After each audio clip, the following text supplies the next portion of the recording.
This conference will now be recorded. Good afternoon and welcome to AI Answers, weekly updates from the world's leading valuation authority, the Appraisal Institute. My name is Bill Garber, Director of Government and External Relations for the Appraisal Institute. And we're going to talk about COVID-19 and the impacts on the real estate valuation professional community. I have with me today Jonathan Thatcher, who's the Senior Research Manager for the Appraisal Institute, who's been surveying AI professionals and appraisers in general about their current concerns and impacts from COVID-19. And he's prepared some data for us to review and for valuation professionals to digest. And we're going to have a discussion about next steps within his research effort. Jonathan has an extensive research background. He's been with the Appraisal Institute for more than 2 years, and he's studied extensively in supply chain management issues. He has a BA from Brigham Young University, studied at the London School of Economics, and he has a master's degree from the University of Utah. So he is well credentialed. We're very fortunate to have him within the Appraisal Institute and with us today. So Jonathan, with that, welcome to AI Answers. The floor is yours. If you can put that in full screen mode, that would be great. All right.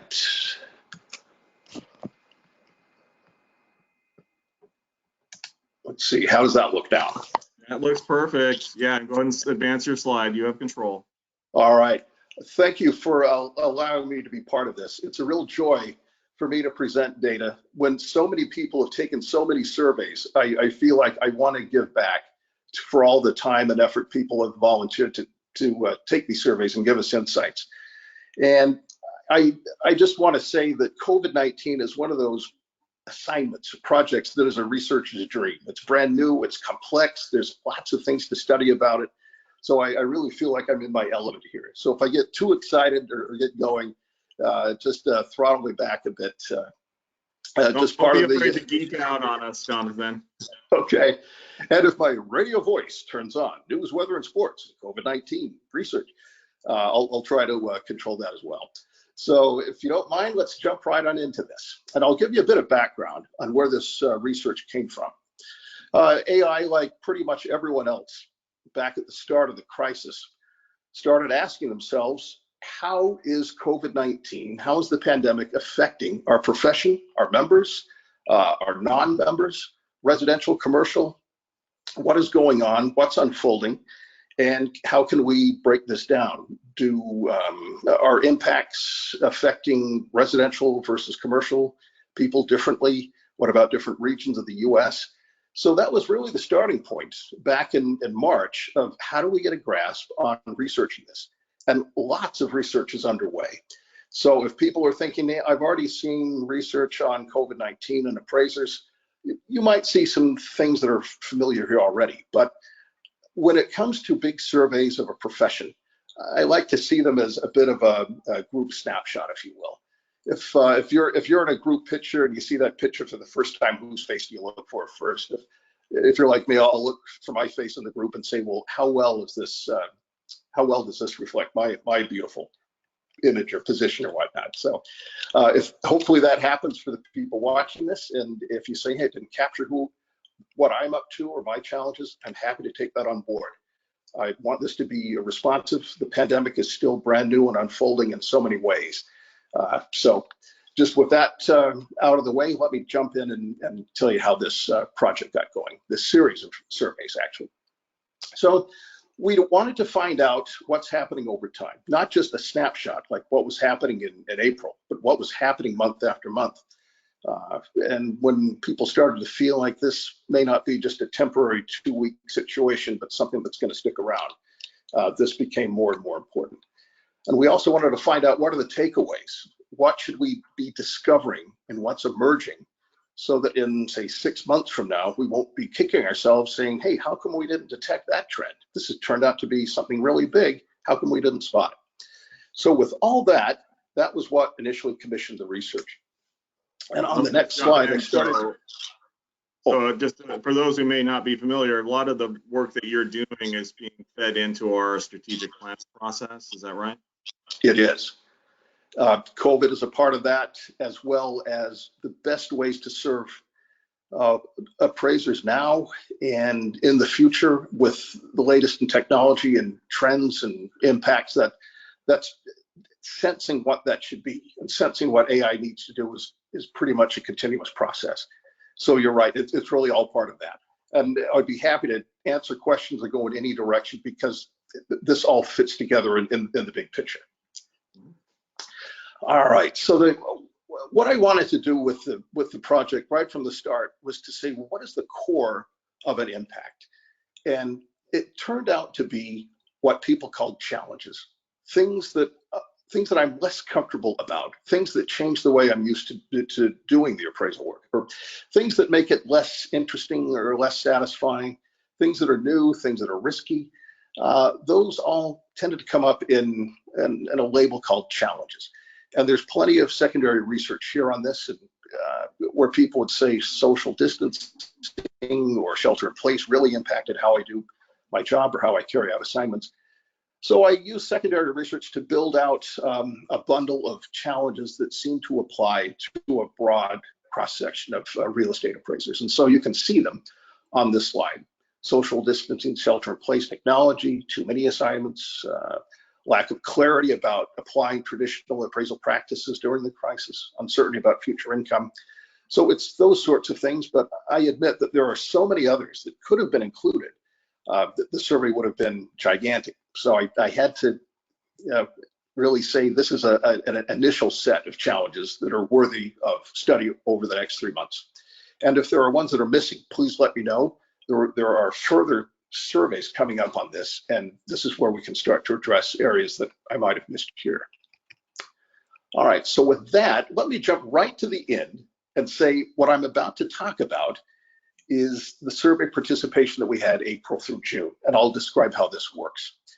So what I did is I took a random selection of about 9,000 AI members, affiliates, people that have a connection with AI, and I assigned them into 3 random groups.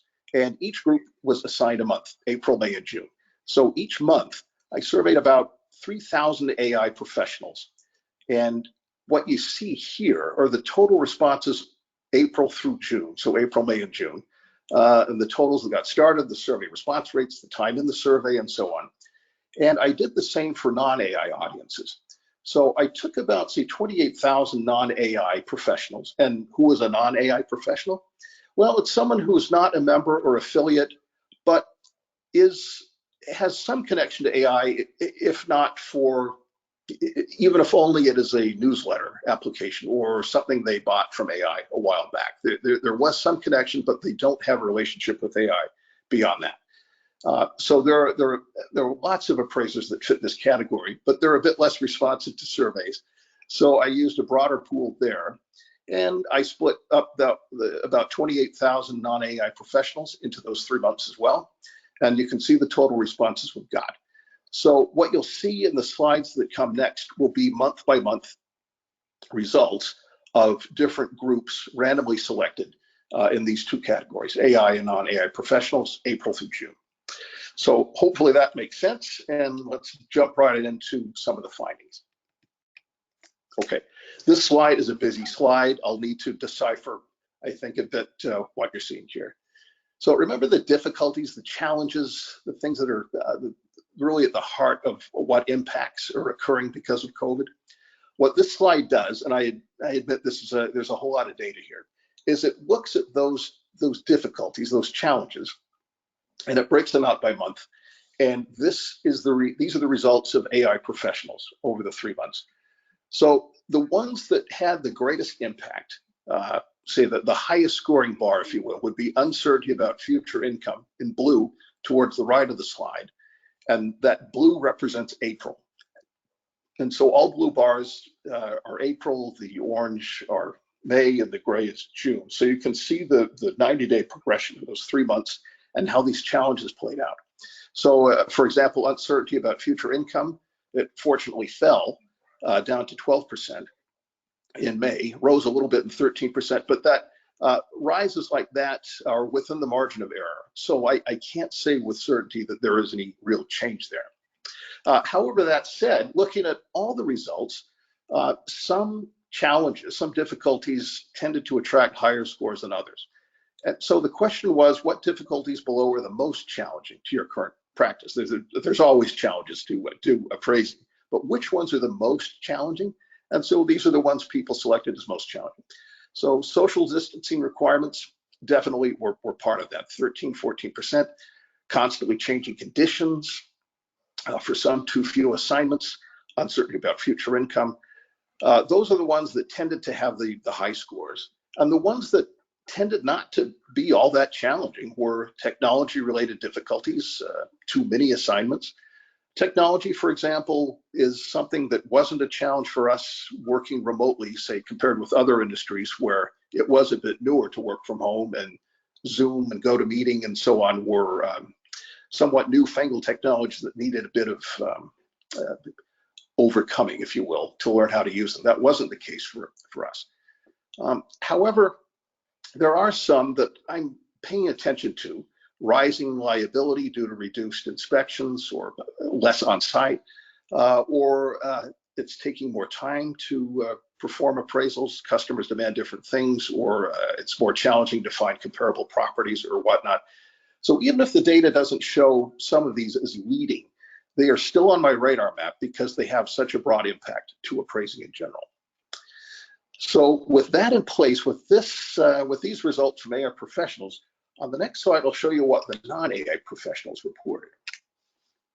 And here you can see it's generally similar. There are some differences though. Social distancing back in April was a bigger problem for non-AI professionals than AI professionals at 19%. And uncertainty about future income was less of a problem for non-AI professionals, just the way that the data came across in those 3 months. And the results tend to be slightly more uniform, 10, 12%, 11%, 12% in a lot of the results. But there are similarities here, and technology-related difficulties weren't a problem, and not many people complained about having too many assignments. There is one right at the very end for other issues. So other difficulties or challenges that the survey did not ask. This is one I'm going to follow also because it's probable, given say 28,000 appraisal professionals over 3 months, that the survey didn't capture everything. And there may be emerging difficulties or difficulties that interact with each other that are becoming something worth asking about. So that's what my takeaway is from the non-professional scores here. But otherwise, a couple of things there, Jonathan. Oh, please do. Yes. So it's good to see the shelter-in-place order trend on both slides, and that's very consistent with what we've seen, just as the states and the jurisdictions have clarified their policies on what's essential work, and appraisal largely being included in that. So I would expect and hope that trend continues to go downward going forward as you track these in a time series. And the constantly changing conditions, do you have any sense as to what they're referring to there? Yes, back at least in April and May, there were plenty of complaints and anecdotal evidence and people stating, I don't know what the state or the federal government will be doing. What will the bailouts do? If I can't pay my lease, what provisions will there be, the special servicing and so on. In those months, those were fairly new ideas. And there wasn't all that much clarity on when lockdowns and social distancing might end. That started to change toward the end of May and into June. But then that brought its own set of changing conditions. One state does it one way, another state does it another way, or a regulatory body has made a pronouncement, made a ruling or decision, but it still lacked some precision or clarity, or they were taking a wait and see attitude. So the constantly changing conditions really were really a grab bag of all sorts of unusual, unexpected, untraditional ways of practicing and performing appraisals. That makes sense. I could also say here too, I see a trend both for AI and non-AI professionals in that the profession is so diverse. There is not one single difficulty or challenge that, say, scored 50 or 60%. The highest we saw was 17% or 19% here among non-AI professionals. So the distribution of challenges across the profession is one that is not uniform. There are just lots of challenges, lots of ways to practice, lots of ways the challenges interact with the practice, and lots of ways we try to overcome these challenges and solve them. And of course, everything is changing month after month. So if you were thinking, oh, there's got to be a clear runaway winner, social distancing, that had to impact, what, 70 or 80%? It didn't in terms of the way the question was asked. What are the most challenging difficulties? So that's an insight, and I've seen this elsewhere in appraisal practices with AI research and in secondary research that were hard to really say one size fits all. The appraisal in practice is really quite different. Lots of local conditions and lots of different types and styles of folks. That's very true. All right, so one question I wanted to find out about was how long does it take, if ever, for the pandemic to start to impact that valuation, the value of property? And of course, back in March and April, even into May, people were saying, well, look, if it's less than 90 days, if people see this as a temporary condition, if we're going to flatten the curve, so to speak, and the pandemic will get under control and markets and purchasers and sales and transactions will get back to normal, then COVID-19 won't have a real impact on values. But the other side was the longer something stays temporary, does that make it ever more permanent? So there was some disagreement on exactly when or how values might change caused by the COVID-19 pandemic. If they went on, say, for a year or more, then sure. But what about 1, 2, 3 months in? Does it change valuations? And so we saw this among AI professionals that, look, it's too soon to say. And so here was an opinion that did score 50, 60%. Most people did say that. And then other people said, well, it's had no significant impact. And this is a please select all that apply. So an appraiser might have selected both of those. It's too soon to say, but so far I've seen no significant impact yet. For a tiny handful, they said it actually increased values. And for others, it said, well, it's decreased values. So they could make a judgment like that. But April, May, and June, there really wasn't much moving off of that position to say too soon to say. So that was the takeaway from AI professionals themselves on impact to members in your area of practice. The non-AI professionals had pretty similar results.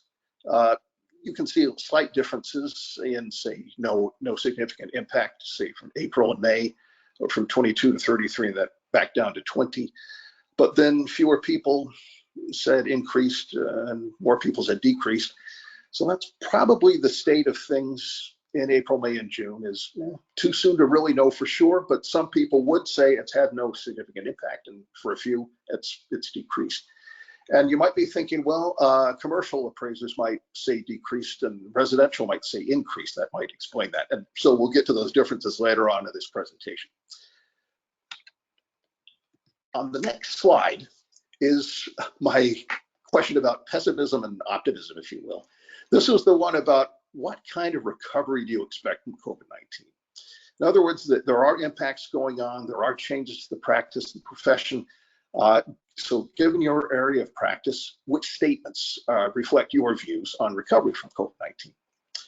So again, we get this, it's too soon to anticipate, or I expect a moderate speed recovery, or I expect a slow recovery. More damage is occurring than we realized, and so things will take their time. But then we saw some trends that did change April, May, and June. So take, for example, COVID-19 circumstances are still worsening in my area of practice. That number fell, thankfully, from 16 down to 6%.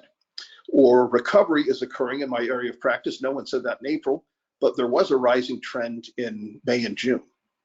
So this is good news. Too soon to anticipate. This bounced around a bit from 24 down to 14 and up to 17. And still the small minority group is no recovery is needed because COVID-19 has caused no significant difficulty in my area of practice. For the lucky few appraisers to mark that, I honor them, but for most everyone else, there were things to mark on this survey, if you will. So a moderate speed or a slow speed recovery. Not many people expected a rapid recovery. A large backlog of delayed sales would have been one of the reasons why, but not many people selected that. So for the non-AI professionals, how they saw things were pretty similar. You can say, well, too soon to anticipate. That did change from April to May, but still the sense of recovery speed, slow or moderate, this tended to be the expectation. Recovery is occurring in my area of practice. That rose from 1 up to 15%. So in places there, recovery is working in these months, and the same trend, COVID circumstances are worsening in my area of practice. That did fall. So there is a healing trend, if you will, here, but still there's a worry about it's too soon to know, or it's not going to happen very quickly, either modest speed or a slow speed. So you can see what the next series of surveys could ask. What about July, August, September, or even October through December?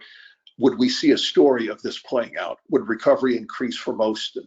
And would we say once recovery is underway, it's accelerating, or are we just plodding our way through the challenges? All right, so this gets us into a very important question for AI itself, is what AI benefits and services are the most important to you right now during the crisis? What must AI do to really support you? What matters most? What are you really asking for? And this we said really clear responses here. Keep me current with circumstances and best practices. And hopefully the survey is part of that. But also educate. Oh, I'm sorry, Bill, go ahead.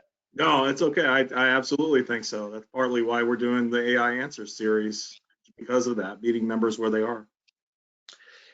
And notice, stay current with circumstances and best practices. This doesn't change all that much. So it might be, yeah, you kept me current in April and May, but the COVID-19 crisis is fading in June, and that staying current is less important. We're not seeing that trend. People see the need for currency as an ongoing element pretty much in these months.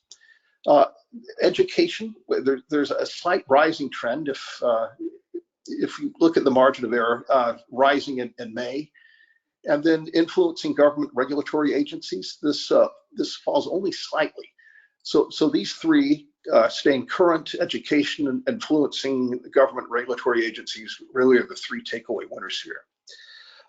In other industries, giving back to the profession sometimes shows up, because people in other professions or practices will say, yeah, people are hurting.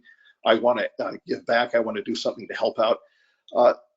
This doesn't show up as much for us. There are people that do mark that.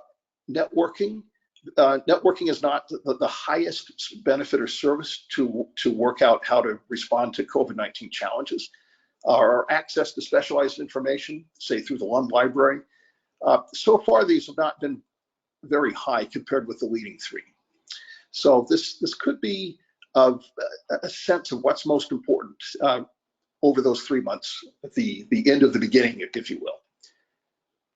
For non-AI professionals, we see a similar trend, but education does even better. That was a clear rising trend as time went on, April through June. AI, give me education. Staying current with circumstances, best practices. This falls a little bit. This still might be within the margin of error. So this is one I'm not certain on, but this is one. All of these areas I'm tracking. They're on my radar map, no matter how the survey results come out. Also, influencing government regulatory agencies. This does fall. I don't know why that's the case for non-AI professionals. There could be a variety of reasons, the type of appraising they do, or the nature of the way they see COVID-19 and what regulatory agencies are up to, or whether they impact them or not.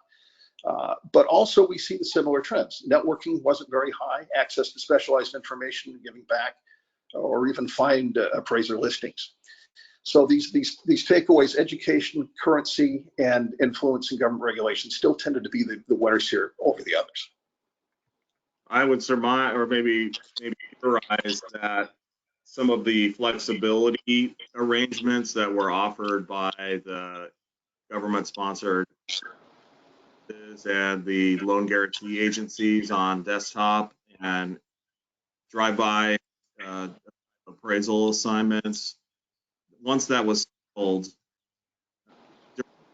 of the pandemic, then that helped to resolve at least some of the concerns about inspections and how you would deal with your clients or by the borrowers as well. And those programs have been extended. So I would guess that there may be a certain group of appraisers who are feeling a lot better than they did in March prior to the release of those flexibilities, where they were really pressed to see some changes that needed to be made by the agencies. Okay, that makes sense to me. Yeah, because it wasn't all that clear in March of how do I get inside someone's home if there's social distancing or shelter in place, or how could I verify whether a feature of a property is there or not. It's just all right. Yeah. Well, it's one I want to follow up on, because I think it'll also tell a story of if another pandemic ever comes our way, say 10, 15 years from now, we'll look back on these days and say, what did we get right and what didn't we get right? And hopefully this, knowing the answers now will help us later on. One thing I did want to compare, though, was residential and commercial appraisers. There are similarities and differences, and I think they're pretty interesting here. And just for the sake of time in this presentation, I looked only at AI responses. But there are obviously non-AI responses, and I could also show these results by region within the US. So there's more ways to slice and dice the data. So if this is of interest, this is something I can follow up on, or perhaps we have another presentation later on. So I just want to mention that in passing. But in areas of real differences, I noticed a real difference in impact to value. So COVID-19, is it impacting value? Is it too soon to tell, or whatnot? Residential and commercial really disagreed. So too soon to tell, only about 28, 29% of residential marked that, but commercial much higher, almost 2/3, 65% said it's too soon to tell. For those who said COVID-19 has had no impact to value, close to half of the residential appraisers in AI mentioned that, only 15, 16% of commercial. And you might expect that. Well, commercial's been harder hit. And also, no, COVID-19 increased the value. That was about 17% of AI residential versus just 2% of commercial. And decreased value, just 5, 6% of AI residential versus 17% of commercial. So there's a trend there of value. Commercial sees value in COVID-19 differently than residential appraisers do. But in other areas, we see at different levels of change. Say, for example, in anticipated recovery speed, say we'll have a moderate paced recovery. Residential and commercial aren't all that different in that regard. Or another one is no recovery is needed. Almost 1 in 5 residential appraisers mentioned that, while only 2.5% about of commercial. So there are different expectations of recovery and perhaps what recovery might mean. Slow recovery, for example, almost 1 in 4, or about 1 in 4 of commercial believe it to be, it'll be a slow recovery versus just 15% or so of residential. So there are impacts, and of course there are many local factors that might influence this, but in the aggregate, there does seem to be interesting differences in residential and commercial. So this is an area I'll be interested in pursuing further. Does AI deliver currency and education and influencing regulatory officials, all those important things in ways that are equally beneficial for residential and commercial? Because in these areas, a one-size-fits-all doesn't quite fit the data. I would think too, and this illustrates very well the different type of crisis the COVID-19 situation really is as it affects real estate. And it's very consistent with what we've been hearing here and elsewhere in our dialogue with practitioners and stakeholders, that this is really affecting the business community differently than it would the housing stock and people that are in buy and rent situations. And the commercial side has a stronger potential for negative effect on income producing properties in particular, as we've seen businesses shut down. We've got potential waves of bankruptcies that are being announced. Retail, lodging, even things like office that had traditional safety to them are now facing disruption and dislocation in some sectors. So the too soon to tell figure and differential between residential and commercial is right on target with what we've seen so far in our data. And I would think too, going forward, what will be really interesting to see is the impact that the forbearance programs have had, as some of those get lifted and people are paying their mortgages on a regular basis. The true figures, I think, are going to really come into to clearer vision at that point. Because I think one of the things that we've heard is that a lot of the forbearance program for rent and mortgage payment forgiveness has been propping up the market to some extent, particularly on the residential side. And if we didn't have that, where would we be? I think there would be a big question mark about that. And I think that's a big question going forward. Ooh, excellent points. Just from my study of secondary research in residential and commercial, the things are obviously very local. In some residential markets, I would see data that would say there's increasing demand for homes up to, say, a certain price point, say 350,000, but beyond that, demand has fallen. Or putting my old supply chain thinking cap on, I'll look at commercial and industrial properties, say industrial laundries, for example, where they're struggling because they had so many hospitality, restaurant, and hotel customers, and they have much less demand for their service. And what I say, looking back at, say, 2008, when the economy was having real difficulty, there were local governments that would say, look at this industrial land, this commercial land. These buildings, this land won't be used anymore. Let's tear it down and build condos. But then the recovery happened, and then companies like Amazon would say, hey, we want to deliver within 30 minutes of an order. We want to have close-in warehouses and industrial commercial space to make that happen. So there's a short-term and a long-term response, perhaps, in how value will play out after COVID runs its course. And what's a post-COVID world look like? I don't know yet, but if it's like other challenges, there'll be a challenged correct answer and then the rest of time correct answer type thing. So it gets back at that, what's the value, or what's the timeline of value? All right, one more set of this time similarities and differences would be in the top 3 COVID-19 challenges. These don't differ very much between commercial and residential. Constantly changing conditions and regulation, 15.6 or 0.8% shows up, and so that's similar for both. Uncertainty about future income, pretty close, and social distancing as well. So there is something about the practice of appraising that, even if it's different physical inspection process, for example, for a commercial building, an office tower than a home, for example, but the challenges are still there. So areas that showed a little more difference would be AI's most valuable benefits and services. Plenty of residential commercial said keep me current with circumstances, best practices, but this scored more highly among residential. Influence government regulatory authorities. This again was a little higher among residential. And provide education. It's close, but it may be a different type of education, or education on overcoming commercial challenges versus education for residential. But this is an area I want to drill in on to see if there is a story changing over time. Is there a demand for different or new kinds of education products? All right, so this takes me to the last slide in this presentation, and that's what's next.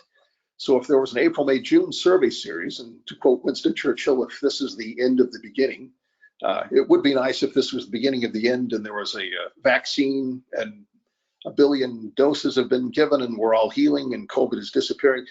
Unfortunately, I'm not seeing that data yet. So if I call this the end of the beginning, what is July, August, and September? So could this be the post 90 day, 120 day, however you want to count, the post new normal or the new normal for the moment? And if that's the case, July, August, and September, these are months that can cause people to start to think about the remainder of the year. How will 2020 finish out if this is a new normal kind of environment, if COVID's going to be sticking around for a while? Or what expectations do I have for 2021? Or what upcoming risks and challenges are emerging? Or a favorite one of mine, are there any current solutions that are working great for us now, but could one day evolve into new problems? I think of just the classic challenges of the automobile. Solve so many problems, enabling people to move around cities and to travel and so on, but there can be so many cars that this solution turned into a new problem called traffic jams. So if that's the kind of logic that's at work here, are there any challenges, difficulties, or solutions that we ought to pay attention to? So that's what's on my radar map. And I just want to also ask to anyone watching or listening, tell me what you want to know. Good research starts with good questions, and your questions are good questions.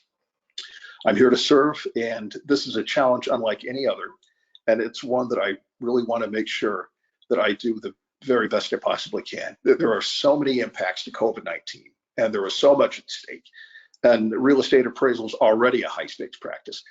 This is one that deserves as much feedback and insight and good questions. I'll want to know it all. So please feel free to email me, contact me. And I wish to thank everyone who's taken AI surveys. I know people feel like they've been surveyed to death with COVID-19. I know AI isn't the only player out there, but it is a way that we can listen and hear and respond objectively and quantitatively. And this doesn't mean the qualitative insights and stories and impacts. I want to get it all, but please give me what you want to know. Tell me the questions we should be asking, and I'll be happy to start working on them. I can't guarantee we'll get to them, but I can work them in and place them on my radar map. And so with that, I just want to say thanks for allowing me to present the data and to give back the results that so many people have answered and taken time in surveys to give. Yeah, thanks for doing it, Jonathan. We appreciate it much. And you can be reached at the email below, research@appraisalinstitute.org. And we were talking earlier, those that make it through this presentation, you can find, we're going to post a copy of the PowerPoint on the advocacy page under the research section itself. There's a link for articles and other research where we can post this information and you can download the slide deck itself. Before we depart, I did want to ask, did you see an uptick in the response rate at all with this survey amongst AI professionals or non-AI professionals to any degree? Was there more participation? There was actually more participation than I expected. And there's two reasons for this. One is we've been doing extensive survey work with AIs and member models and sensing what the future should be and strategic planning and so on.